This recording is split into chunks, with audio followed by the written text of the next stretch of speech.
Hello, Shazams! Ngayong araw ay samahan niyo lang ako makipag-birthday, makipag-kumpil at kumain.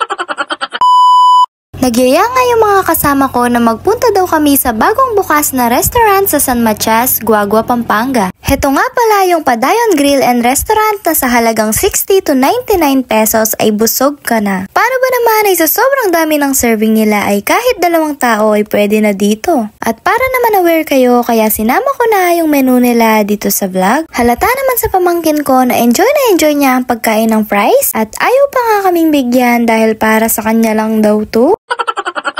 Sinimulan na nga namin kumain dahil magse 7 o'clock na rin ng mga oras na to. Anyway, para sa kaalaman ninyong lahat ay bagong bukas pa lang yung Padayon Grill and Restaurant. Kung lagi nga kayong kumakain dito sa Mamihan ng Santa Rita ay huwag kayong mag-alala dahil katabi lang ito ng Padayon. In-enjoy na lang nga namin yung pagkain namin and fast forward nang natapos na rin kami ay nagpahinga na muna kami dahil bigla na namang bumuhos yung ulan. Habang ang kumakain kami ng ice cream ay naalala ko na mag-open na rin pala sila para sa Samjihan. As you can see at the video na sobrang peaceful lang at malayong-malayo sa mga batang naglalato-lato. Hinihintay na lang nga naming tumila yung ulan dahil inaantok na rin yung kasama namin. Nagmamarites na lang nga kami ng mga oras na to at huwag kayong mag-alala dahil kayo yung mga pinag-uusapan namin, charis. Kinabukasan ngayon na-invite kami para makipag-birthday sa anak ng aming pinsan. Pero medyo kinabahan nga ako sa mga pamangkin ko paano ba naman kasi yung team ng birthday ay Barbie. Ay, Barbie! Pota makapiright na naman. Charis, pota pangunotanda ko rin hindado. Yan nga pala yung may birthday at tignan nyo naman kung paano kabilis mawala yung kanyang mood. Kahit nga kumuha na ako ng pagkain ko, pero nakatingin pa rin ako sa mga Shanghai.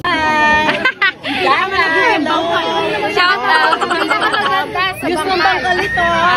Huwag na kayong kukontra. Huwag na kayong kukontra. Maganda ka kay Ria at kay Doris. Lalo na kay Devisha. Lola, happy birthday! Lola, di kami. Siyempre yan mawala yung samsaman, Ken.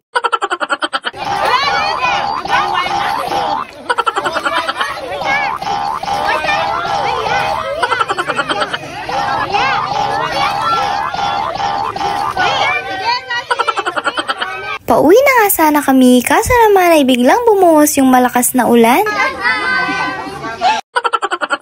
Kinabukasan naman ngayon naging ninang ako at kasing laki ko na yung inaanak ko, charis.